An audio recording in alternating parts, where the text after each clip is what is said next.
Transmarathonienne, chapitre 2. Meurtre dans les bois. Marlène avait réussi à se persuader que le meurtre des infos du soir et sa vision cauchemardesque du matin n'étaient que pure coïncidence. Le lendemain matin, elle avait chaussé, comme si de rien n'était, ses chaussures de course, et était partie faire le tour du cap d'Antibes. Malgré tout, elle avait appréhendé d'être assaillie par de nouvelles visions d'horreur. Mais petit à petit, elle était arrivée à faire le vide en elle, et lors de son second souffle, elle était entrée dans un état de transe habituel et sans vision dérangeante. Elle s'était mise à songer à une résidente de la maison de retraite, où elle travaillait, et à la visite que celle-ci avait eue la veille. Un bel homme, la trentaine. Son esprit divagua un moment sur une romance avec ce beau jeune homme, puis son rêve éveillé avait bifurqué vers Camille. Elle y grandissait à vue d'œil, rencontrait elle aussi un beau jeune homme, puis, de nouveau, son esprit s'était mis à virevolter pour construire un autre scénario. C'était ainsi que se passaient ces transes, des fois sautant d'une idée à une autre, parfois s'accrochant à l'une d'elles et la développant comme un scénariste écrirait une histoire. Elle s'était dit une fois qu'elle devrait coucher sur papier ses transmarathoniennes, qu'il y avait parfois matière à écrire un roman. Bien sûr, elle ne l'avait jamais fait. 3 jours s'étaient passés depuis sa transe morbide et la troublante concordance avec les infos du soir. Ce matin, donc, 3 jours après sa transe horrible, qui n'était déjà plus qu'un mauvais rêve, elle réitéra son rituel du matin, sereine. Petite foulée pour commencer, puis un peu plus grande, le passage sous la voie ferrée, le chemin le long de la plage, sable fin côtoyant une mer d'huile, la ville qui s'éveille doucement, les bateaux, les mouettes, le calme, ses pieds qui rythment sa course, son souffle sur 3 temps, régulier, hypnotique, et son esprit qui s'évade. Amorce d'une nouvelle transe. Tandis qu'elle attaquait le 7e kilomètre, son esprit s'évada et des images fantômes d'un nouveau rêve éveillé se superposèrent au vrai monde. Elle voyait des chênes lièges, des buissons, une terre marron-orange, sableuse par endroits. La lumière déclinait, et ce devait être le début de soirée. Elle marchait dans ce songe. Soudain, quelque chose vint heurter sa tête, et elle s'écroula. Un homme était au-dessus d'elle, mais elle ne pouvait distinguer son visage qui était caché dans l'ombre de sa casquette et de la capuche rabattue par-dessus. Il tenait dans sa main droite un objet long et courbe au bout. Cela ressemblait à un démonte-pneu. Il la frappa de nouveau avec. Elle voyait cela comme on regarde un film. Ce n'était pas elle qui était frappée à mort. Ce n'était qu'une transe, rien de plus, rien de réel. Pourtant, cette vision brutale fit aussitôt écho à celle d'il y a 3 jours. Elle ne put s'empêcher de repenser à la fille dans l'hôtel. La fille de joie, le ventre ouvert. Alors que l'homme au démonte-pneu se mettait à traîner le corps de sa victime, la vision se troubla. Et la prostituée qui avait été assassinée apparut. Marlène ne voyait plus qu'elle. Tout le reste autour n'était plus que pénombre et noirceur. Elle s'avançait, titubante. Les mains sur son ventre, tentant sans y parvenir de contenir ses viscères qui glissaient de ses mains pleines de sang. Elle s'arrêta, fixa Marlène de ses yeux cernés de noir. Des yeux accusateurs au milieu d'un visage exsangue. Puis écarta les mains et laissa son ventre ouvert vomir ses tripes et pointa un doigt vers Marlène. « Tu m'as tué, salope! Il m'a tué, c'est ta faute !» La vision s'estompa. Et de nouveau, elle était dans les bois. Elle voyait l'homme à la capuche de dos. Il était courbé et s'affairait sur quelque chose. Sur la fille qu'il venait de frapper. Elle continuait toujours de courir. Une partie d'elle-même était consciente du vrai monde, de ses pieds foulant la chaussée, des maisons qui défilaient, des directions à prendre. Mais quand l'homme dans sa transe s'écarta de la femme qu'il avait frappée, la violence de la vision fut trop forte. Marlène ralentit l'allure jusqu'à s'arrêter. Les mains sur les hanches, le souffle court, elle regardait dans le vide, horrifiée, cherchant à comprendre pourquoi elle voyait ces choses horribles. Qu'est-ce qui n'allait pas chez elle? Ce n'était pas un livre ou un film qui lui faisait avoir ces visions, c'était elle. Cela venait de quelque chose en elle, elle le sentait, mais pourquoi? Ce qu'elle venait de voir lorsque l'homme s'était écarté était tout bonnement insupportable. Mais elle n'arrivait pas à se l'ôter de la tête. Il avait démembré la jeune femme. le cauchemar continuait. Elle voyait les bras arrachés, côte à côte, soigneusement alignés, rangés à côté des jambes. Le reste du corps, tronc sanguinolent, était posé au pied d'une souche d'arbre. Et sur celle-ci, la tête, posée comme un trophée. Soudain, les yeux de la tête s'ouvrirent et la fixèrent. Et d'une voix d'outre-tombe, elle l'accusa. « C'est de ta faute! De ta faute! Il m'a tué! Et c'est de ta faute !» Marlène leva la tête, chercha à prendre une grande quantité d'air. Mais c'était comme si ses poumons étaient comprimés. Elle n'arrivait pas à respirer. Elle paniqua, se sentit défaillir. Puis l'air entra en elle à plein poumon. Et elle respira avec grand bruit, comme quand on remonte à la surface après une apnée trop longue. « C'est pas normal », pensa-t-elle, troublée au point de sentir les larmes monter. « Je perds la tête. Je deviens folle. » Puis une autre idée émergea, tout aussi troublante, mais pourtant rassurante d'une certaine manière. Elle n'était pas folle. Mais si je ne le suis pas, est-ce que cela veut dire que la prostituée de ma vision et celle du journal télévisé sont la même personne? Et cette femme démembrée, est-ce que c'est un vrai meurtre? Cette question n'en était pas une. Et au fond d'elle-même, elle était terrifiée. Car elle savait qu'elle avait raison. Ces meurtres étaient bien réels. Il n'était plus question de courir. Elle avait les jambes coupées. Elle était fatiguée. Elle rentra chez elle en marchant en transit froid. Elle prit une très longue douche, cherchant dans l'eau chaude un réconfort. Elle s'imaginait que l'eau qui ruisselait sur son corps nu emportait avec elle ses cauchemars, ses visions horribles. Mais de nouveau cette certitude désagréable qui s'ancrait en elle. Ce n'était pas un cauchemar.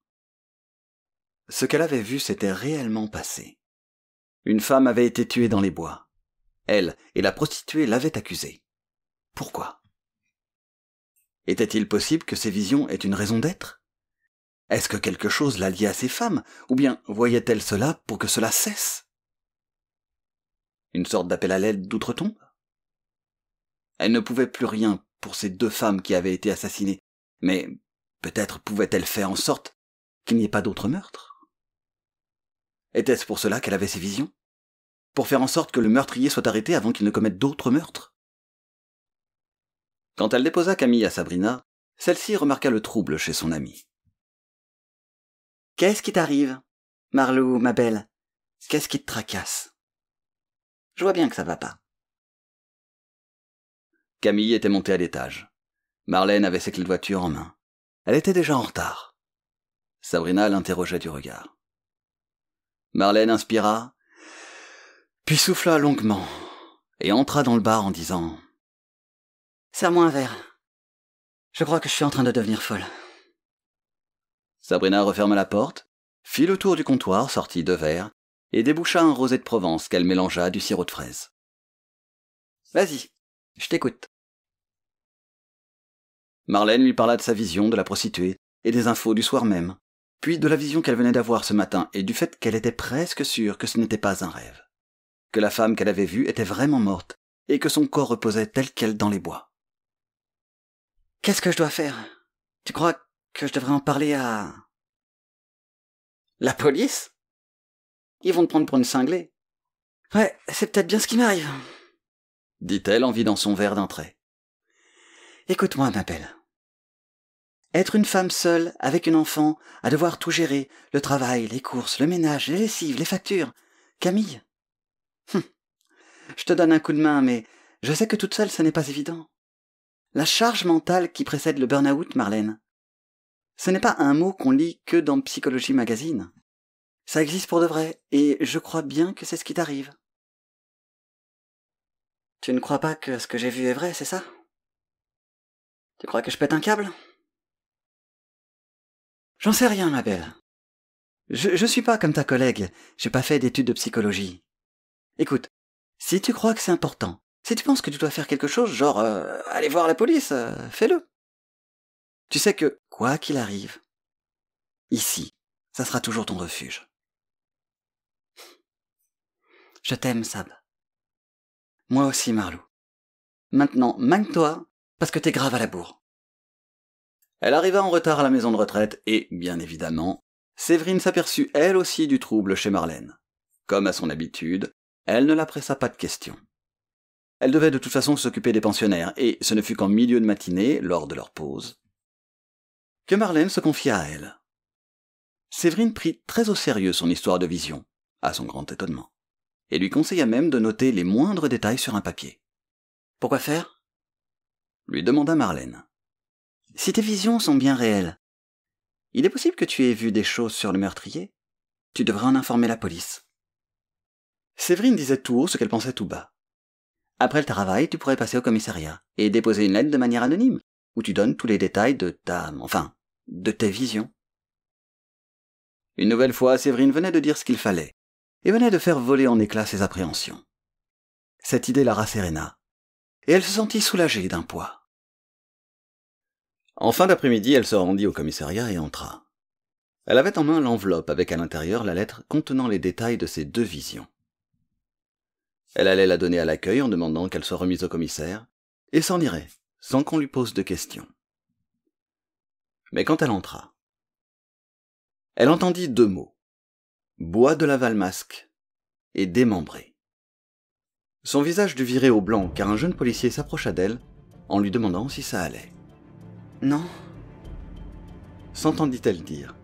« Je viens pour la femme qui est morte, dans les bois. Je l'ai vue. » Une femme s'était occupée d'elle, lui avait donné un verre d'eau, puis quelqu'un était venu parler à la policière. Et celle-ci avait conduit Marlène jusque dans un bureau. Le mobilier était plus que sommaire, une table, 2 chaises et un grand miroir au mur. Le trouble qui l'avait envahi était passé, et elle comprenait où on l'avait amenée. Elle avait suffisamment vu de films et séries policières pour savoir qu'elle était dans une salle d'interrogatoire. La porte s'ouvrit, et un homme d'une 50aine d'années, les cheveux courts grisonnants, une moustache à la Tom Selleck et un ventre passablement arrondi, entra. Il s'installa en face de Marlène, sans rien dire, et posa sur la table devant lui la lettre qui s'était trouvée dans l'enveloppe. À quel moment la lui avait-il prise ? À moins qu'elle l'aurait donnée, machinalement, elle n'arrivait plus à se souvenir. « Bonjour, madame. Est-ce que vous vous sentez mieux ?»« Oui, merci. » répondit-elle légèrement sur la défensive. « Vous aviez en votre possession une lettre. Est-ce vous qui l'avez écrite ?» L'homme la regardait avec des yeux qui avaient été affûtés avec le temps à déceler ce que le commun des mortels ne remarquait pas. Dilatement de pupilles, bouche sèche, tic nerveux, posture. « Si je mens, il le saura de suite. » pensa Marlène. « Oui, » répondit-elle. Fit simplement l'homme en continuant de l'observer. Elle avait l'impression d'être nue devant cet homme, comme s'il était capable de voir à travers ses vêtements et à travers son âme.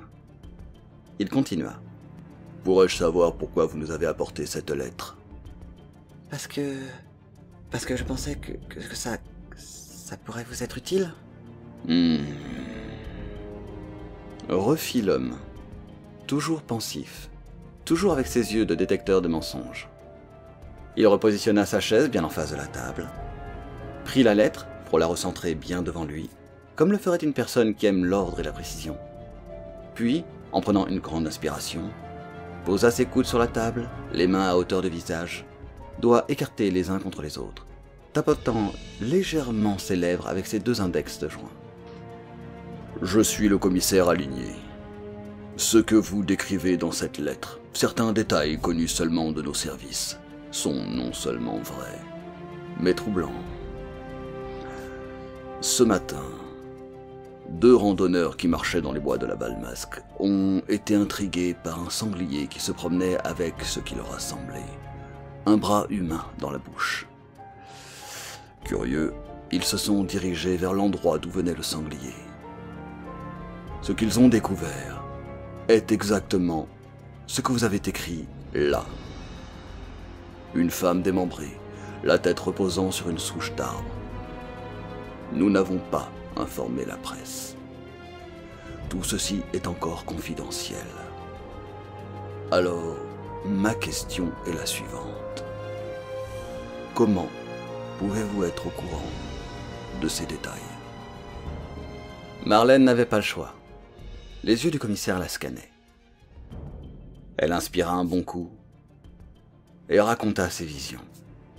Quand elle eut fini, les mains moites et légèrement tremblotantes, tout autant à cause du stress de la situation, des yeux qui la jugeaient, que du fait d'avoir dû revivre ces visions horribles, des larmes roulèrent sur ses joues. Le commissaire aligné lui tendit un mouchoir en papier et attendit quelques instants. « Vous auriez donc vu tout cela en ayant eu des visions pendant que vous couriez. Je ne suis pas du genre superstitieux. Je me fie à la logique, au pragmatisme, aux faits. Mais je dois avouer que parfois je me fie aussi à mon intuition. Et qu'est-ce que l'intuition, sinon quelque chose d'impalpable, un processus un peu mystérieux? Ne parle-t-on pas de sixième sens parfois? Alors, si je suis capable de faire confiance à mon sixième sens, je peux peut-être admettre que vous ayez eu ces visions. » Marlène regarda le commissaire avec reconnaissance. « Vous me croyez vraiment? Vous ne me prenez pas pour une folle? » ?»« Madame, je sais voir quand une personne ment ou quand elle est sincère. Et je ne crois pas que vous mentiez. Il fallait du courage pour venir jusqu'ici, et encore plus pour me parler de vos visions. Alors, madame, non, vous n'êtes pas folle. Écoutez, rentrez chez vous, l'esprit serein. Vous avez fait ce qu'il fallait. » Il la raccompagna jusqu'à la porte du commissariat. Une fois dehors, le commissaire la regarda s'éloigner, puis retourna sur ses pas, et entra dans le bureau qui jouxtait la salle d'interrogatoire, le bureau qui se trouvait derrière le miroir sans teint. Un homme y était assis derrière un écran sur lequel il revisionnait l'interrogatoire. « Vous en pensez quoi, Vierlec ?» Le dénommé Vierlec se retourna vers le commissaire. « Bah, soit c'est une très bonne comédienne, soit elle est vraiment persuadée d'avoir eu ses visions. » Vous n'y croyez pas? Vous y croyez, vos commissaires? Je ne sais pas. Elle avait vraiment l'air sincère. Sincère et terrorisée aussi. Elle a peut-être assisté aux 2 meurtres. Aux 2 meurtres? Le commissaire réfléchit un instant, puis continua. Soit c'est elle la meurtrière, soit elle connaît le meurtrier, soit elle dit la vérité. On ne peut en l'état actuel des choses exclure aucune hypothèse. Mettez Barbon sur le coup, qu'il la file quelques jours pour voir. Puis le commissaire sortit de la pièce et se rendit dans son bureau.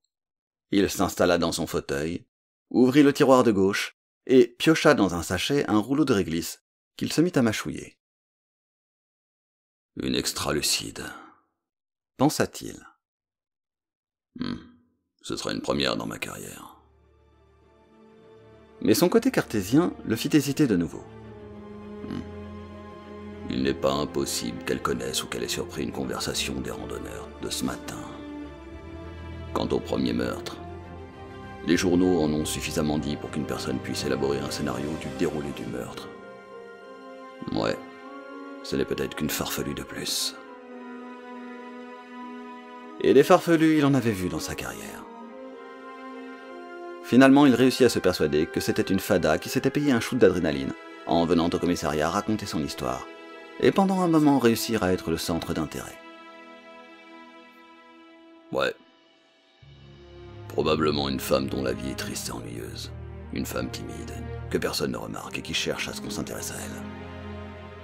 Elle a eu son shoot. On ne la reverra plus.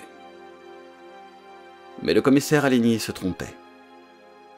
Dans quelques jours, il la reverrait. Mais ce ne sera pas pour un meurtre, bien que tout soit lié.